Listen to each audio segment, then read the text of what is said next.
Pakistan cricket team के opening बल्लेबाज और पीएसएल 2024 में पेशावर ज़ल्मी के लिए ओपनिंग करने वाले सैम अयूब ने दुनिया के सभी बैटर्स को पीछे छोड़ दिया है और पाकिस्तान सुपर लीग 2024 में अब तक पावर प्ले में वो जिस तरह परफॉर्मेंस दे रहे हैं उसकी मिसाल नहीं मिलती। इसके अलावा केरोन पोलार्ड को भी छक्कों में पीछे छोड़ दिया है। इन तमाम चीज़ों का हम जायज़ा लेते हैं कि सैम अयूब जो कि पाकिस्तान टीम के लिए दौरा न्यूजीलैंड में बड़ी परफॉर्मेंस नहीं दे सके थे, अब वो पाकिस्तान सुपर लीग में परफॉर्मेंस दे रहे हैं। तो इसकी वजह क्या है? क्या कप्तानी का मसला है? क्योंकि जब उनका डेब्यू हुआ तो वहाँ पर शादाब खान कैप्टन थे और न्यूजीलैंड के टूर में उनके जो कैप्टन थे वो शाहीन अफरीदी थे। अलबत्ता पेशावर ज़ल्मी में उनके कैप्टन बाबर आजम हैं। क्या उनके साथ उनकी कैप्टनसी में वो ख़ुद को ज़्यादा रिलैक्स महसूस करते हैं या उनकी परफॉर्मेंस जो है वो सिर्फ पाकिस्तान सुपर लीग ही में अच्छी रहती है? तो ये एक सवालात हैं जो कि शायकीन क्रिकेट के जहनों में मौजूद हैं।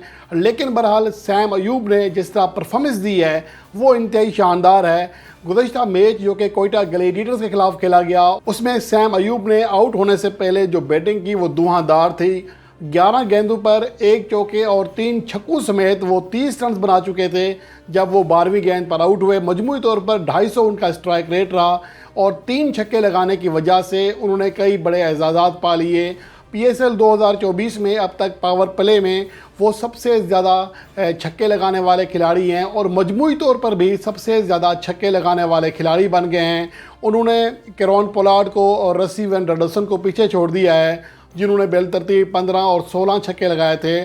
और अब के जो है सैम अयूब के छक्कों की तादाद है वो 17 हो चुकी है, जो कि पीएसएल 9 में अब तक किसी भी बल्लेबाज के सबसे ज़्यादा छक्के हैं।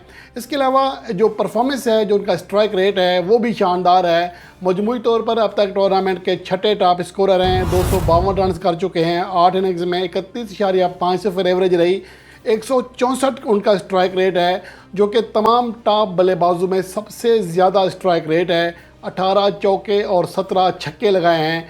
तो इसकी वजह से सैम अयूब का जो जादू है एक बार फिर सर चढ़ कर बोलने लगा है। और उसके साथ साथ अगर उनकी पावर प्ले में परफॉर्मेंस देखें तो 160.78 उनका स्ट्राइक रेट है। और पावर प्ले में जितने भी बल्लेबाज खेल रहे हैं, जिन्होंने कम से कम 30 गेंदें खेली हैं पावर प्ले में, उनमें सबसे ज़्यादा बल्कि वाहिद खिलाड़ी हैं सैम अयूब, जिनका स्ट्राइक रेट 160 से ज़्यादा है। और दूसरे नंबर पर बाबर आजम हैं, जिनके स्ट्राइक रेट के हवाले से हमेशा तनकीद की जाती रही है। उनका स्ट्राइक रेट भी लगभग 160 के करीब है। 159.39 उनका स्ट्राइक रेट है। सबसे ज़्यादा 32 चौके लगाए हैं पावर प्ले में और 212 रन्स किए हैं। पावर प्ले में अब तक 200 रन्स करने वाले वाहिद खिलाड़ी हैं इस सीज़न में। और सबसे कम 32% डॉट बॉल खेली हैं पावर प्ले में। तो ये दोनों बैट्समैन अब मनवा रहे हैं ख़ुद को कि जहर मिजाजी भी कोई उनसे सीखे, अगर उनको तवातर के साथ मौके मिलें। जिस तरह बाबर आजम के ऊपर माजी करीब में तनकीद होती थी उनके स्ट्राइक रेट के हवाले से, तो अब उन्होंने इस बात को गलत साबित कर दिया है।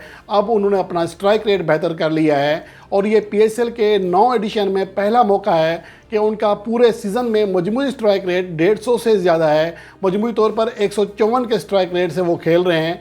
तो आप इससे अंदाज़ा लगा सकते हैं कि पीएसएल 2024 में सैम अयूब भी और बाबर आजम भी एक बदले हुए खिलाड़ी के रूप में दिखाई दे रहे हैं।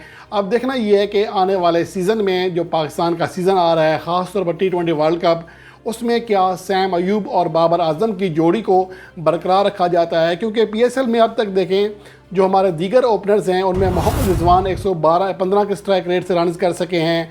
सयादत अफरान का 121 स्ट्राइक रेट रहा है और फ़खर जमान का स्ट्राइक रेट सिर्फ 111 रहा है। तो ये प्लेयर पावर प्ले में उस तरह परफॉर्मेंस नहीं दे रहे हैं।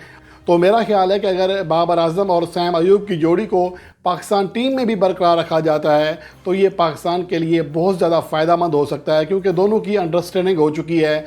रनिंग बिटवीन द विकेट भी सेट है और दोनों ही जहर मिजाजी से खेल रहे हैं, जिसकी वजह से जो हरीफ बॉलर्स हैं वो दबाव में आ जाते हैं। और अगर न्यूजीलैंड के ख़िलाफ़ होम सीरीज़ में मेरे ख्याल में यही जोड़ी ओपनिंग करे तो इससे पाकिस्तान टीम को बहुत ज़्यादा फ़ायदा हो सकता है।